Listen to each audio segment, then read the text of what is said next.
Hi, Tom Trento here. You're watching part 4 of our 4-part series, America or America. And we have our experts with us, John Guandolo, Clare Lopez, Trevor Loudon, Loomer. And we're going to talk right now and get their insight on how to resolve this insurrection. Because if indeed, as the experts are predicting, this is not the end of this insurrection, it's quite possibly the beginning of more trouble in the streets. Check this out. Here's the problem. If the president ramps up law enforcement using military assets, besides all the condemnation from the left, they're going to have to start forcefully overwhelming force to stop these bad guys. The result will be a counterreaction of more bad guys coming, fighting the force. I'd like to weigh in, Tom, if I may. Yeah, you're a former law enforcement officer. You train law enforcement officers now. Come on, John, what's going on? A couple things. One, I want to reiterate that I can say with surety what the president does not understand about the situation is how organized and intentional what is going on is and how well coordinated it is. I think there's two pieces to this. I do agree that the heavy arm of law needs to come down on these people, because we've seen, many of us, and I'm sure many of your viewers have seen the videos of police, citizens, and others who have been attacked by these communists and jihadis. And so that's the first thing, must restore order. And one of the three pillars in winning this war, we've said it, speak truth boldly about the threats, reestablish America's founding principles, and for citizens, obey the law, and for the law enforcement, the police, enforce the law. This is key to keeping the republic together. The enemies, the communists and the jihadis, are counting on vigilantism, which will actually more support their cause. The second big point, besides just the heavy hand of the law, is this is a different kind of war. The violence that we're seeing is not the main thing. The much greater piece of the communist and the jihadi movement, as you well know, Tom, is the non-violent portion. So we have to be very savvy, but we can target the leaders of these movements. Trevor just identified, obviously correctly, because he is, in my opinion, the greatest source of understanding of these communist movements. But target the leaders of Freedom Road Socialist Organization, Revolutionary Communist Party, Communist Party USA, and destroy them. Rip them to shreds, rip them down, destroy the Islamic movement in the United States using the full force of the law, and our intelligence community, which of course we can't do right now because it doesn't exist, but we do still have some semblance of law enforcement that can actually go after these organizations and leaders, and you could literally rip them down in a matter of weeks if we had the will to do it. In my opinion, my professional opinion, and it's the stance of understanding the threat, with the exception of the president, there is nobody at the local, state, and federal level that has shown any courage or bold leadership on dealing with the communist or Islamic threat. That is why we clearly say it's up to the citizens to take care of it at the local level. Yeah, it's a sad state of affairs if, a father wants to go shopping with his kids and his wife, and he's got to carry a weapon with him because he thinks something may happen at some point. What got me, Trevor, was utilizing the full force of the United States military is to guarantee the constitutional rights of regular citizens doing nothing wrong. Somehow in our culture, we flip this thing upside down and we're sensitively feeling for the bad guys, the communists, not the real protesters who are praying and trying to have a different understanding of life, but the bad guys. We're siding with bad guys. And Trevor, here's the problem. If we continue with a heavy hand, as John used, from a law enforcement perspective and beat them down, they're simply going to go underground and start forming their cells in a more aggressive fashion. What do we do when that happens, Trevor? Well, that's happening now anyway. I'm sure. I'm sure we're only seeing the tip of the iceberg here. We know that there's numerous infiltrators have been flooding across the Mexican border for years, just waiting for a chance to pounce. This has to be nipped in the bud now, and then there has to be an aggressive program of ridding this country of subversives and foreign agents. And I'm talking all the way from the people who deal with our congressmen and senators to the guy running a kebab shop in Missouri who's got a secret Hamas network going. These networks are largely known. They have been tolerated for a long time for political correctness reasons, for intelligence and all sorts of reasons. But, it's only delaying the inevitable if we don't clear out and cut the foreign support for these networks in our country. This is what's going on now is an act of war by China and Palestine and other countries. And so, we had no problem cleaning out Japanese agents and Nazi agents and Italian agents during World War II. No problem arresting Soviet spies during the Cold War. So we have to face the fact that we actually have to get aggressive and clean out these networks, because all of these groups have foreign support bases. And if we don't cut that connection, it's only a matter of time before they do us damage that we can't recover from. As we bring this to a close, folks, you have been predicting this for the past 10, 15 years that I know you guys. You've been predicting and analyzing and speaking on this, and sadly it's coming to fruition. The president is focusing on the organization Antifa. Should he keep focusing on Antifa? Should he back off a little bit, make it broader? John, let's start with you. Well, thanks, Tom. Again, that's a great question. My answer in short is no. Antifa is not the problem. Black Lives Matter is not the problem. Al-Qaeda is not the problem. ISIS is not the problem. The problem is you have a massive global communist movement that we can identify and track sources of funding, leadership, organizations. You have a global Islamic movement that we can track organizations, leadership, funding, strategies, tactics, modus operandi, down to the local level. And we see these two movements just in the United States, these two counter states working together. So the problem, yes, Antifa is a part of the problem, but it's a small part of the problem. It's not even a big part of the problem. The problem is I think Trevor and quite frankly what Claire said, we're identifying these networks, they're known, and we need to go after the leadership, the organization, and the funding. And the problem is leaders in the communist network include the former FBI Director James Comey, the former CIA Director John Brennan, Clapper, the former DNI, Speaker of the House Pelosi. And so these people don't have to be card-carrying members of the Communist Party, although Brennan and Comey admitted they were at least were communists. Whether they still are, that we can have that debate. But it includes other people. These people are involved in a coup against the president that we now know everyone involved. We now have the testimony, the closed-door testimony, which demonstrates James Clapper is a liar. Adam Schiff is a liar. Bold-faced liars. What they put out in social media is exactly opposite what they testified when they knew they were under oath and could be prosecuted for lying. Two very different stories because they never thought it would get out. So you have to go out the network.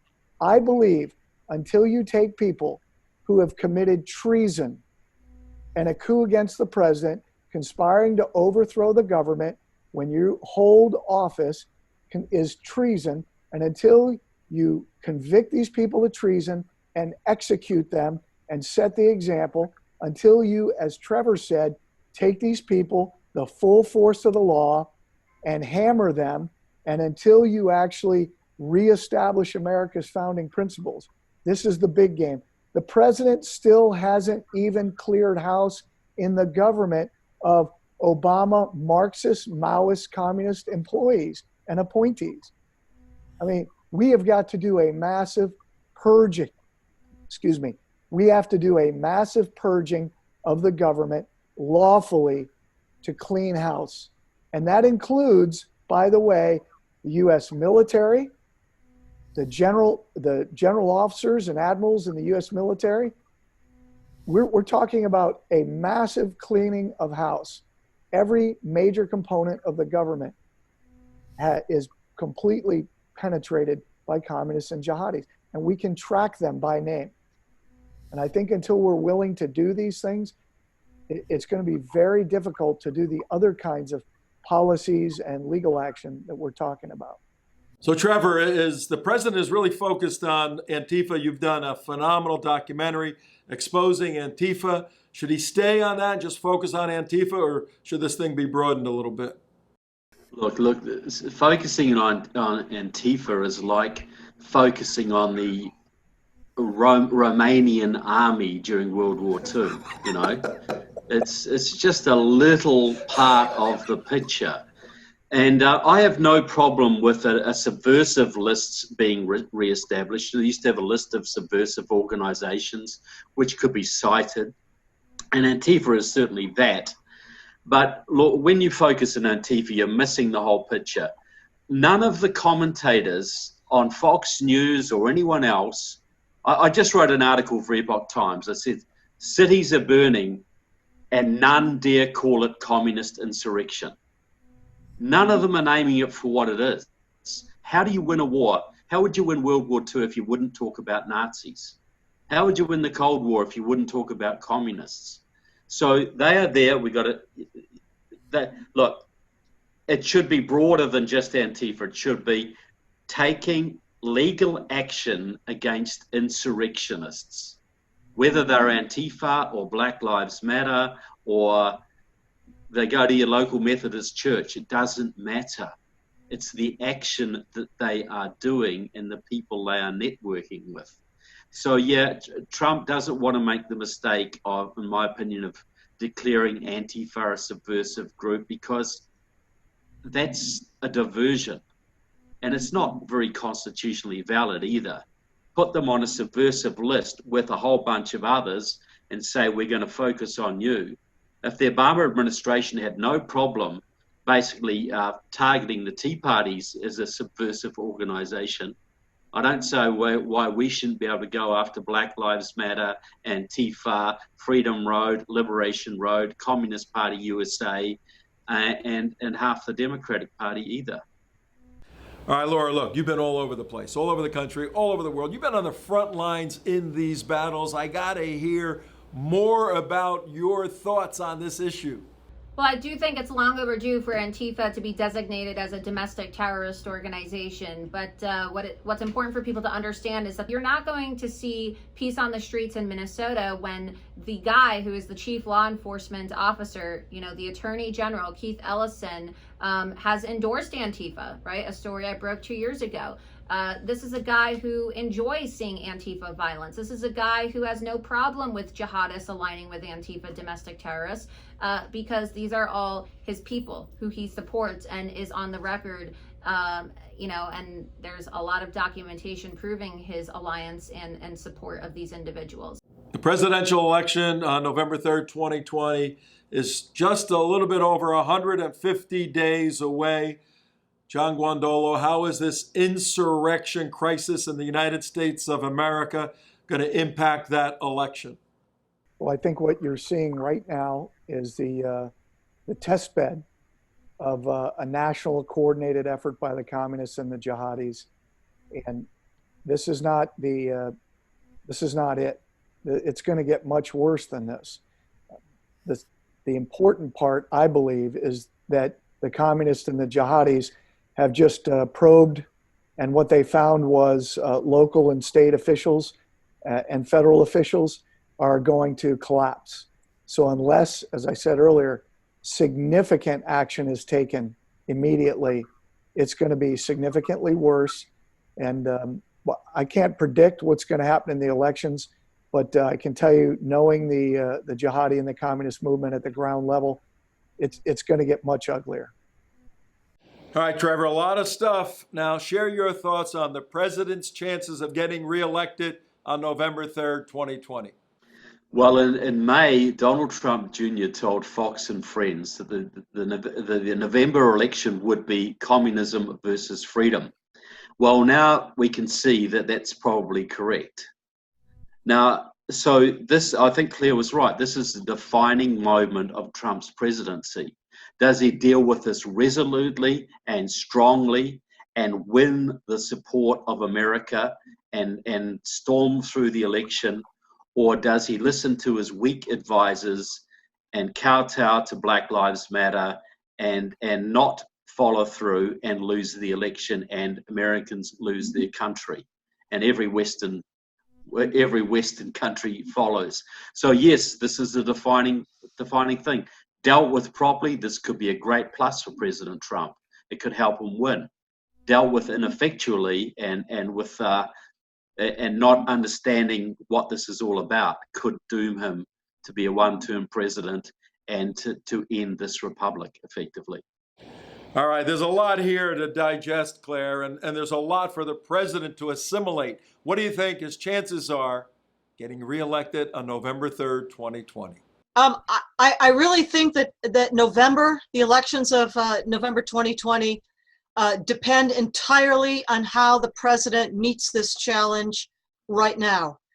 At the tactical level, the ground level, yes, he and his law enforcement, national security agencies and officers need to go after these various groups that are loosely aligned in this insurrection. And that does mean mapping and going after, with appropriate legal tools, Antifa, Freedom Road Socialist Party, Black Lives Matter Movement, Liberation Road, Indivisible, Revcom USA, the Communist Party of the United States, all of these. That's tactical level. But that won't matter in the end unless the president and his top advisors understand at the strategic level what this is about. Unless they begin to get the proper briefings to understand that this is an organized, globally connected, massively organized, heavily funded effort to overthrow the government, the Constitution of the United States of America. Unless they understand the totality of the red-green axis, again, the communist, Marxist elements of that, the Black Lives Matter movement, Black nationalist separatist movement of that, and the part that the Islamic movement and the Muslim Brotherhood and the front groups in the United States all play, and how they coordinate together, how they collaborate and join forces together. Unless that's understood at the strategic level by the president and his senior officials, especially Attorney General William Barr needs to understand this. New leadership at CIA and FBI needs to understand this. If they don't get that at the strategic level, whatever they do at the tactical level won't have the effect that we need to save the republic, to restore law and order. Republic, after all, what does it mean? It's a combination of two Latin words, res publica. Res means the thing, publica, public. The public thing. What is the public thing? It's the law. It's the Constitution. And if that's not restored and understood at the strategic level, how it's being attacked right now by an insurrection. This isn't terrorism. This is an insurrection. That's not understood. Republic, as we know it, as the founding fathers bequeathed it to us, will be gone. That is President Trump's challenge. That is how the elections in November 2020 will be decided. Thanks again, Claire, for your amazing insight into these very complicated issues. Now I want to turn to Laura Loomer, who's running in the 21st District in the state of Florida to be the next congresswoman from here. In fact, she'd be President Trump's Congresswoman. Laura, if the president called you today, you're not in office yet, but if he called you today and asked your advice as to how to resolve this insurrection going on in the United States of America, what would you tell him? Well, I would tell President Trump, who is a constituent of District 21, that I recommend he implement the Insurrection Act, because he has already addressed the nation and he has already talked about how law and order needs to resume in this nation and how the riots and the violence are unacceptable.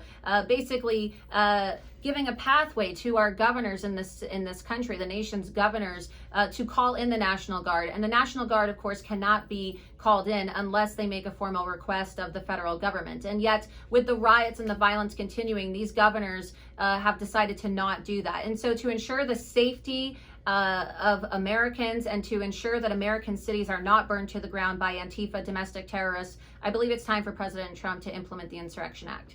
All right, Laura, you know very well, even within the Republican Party, there are those that are very hesitant to do something like that. What would be your advice to them to convince them, look, guys, ladies, we got to step up here?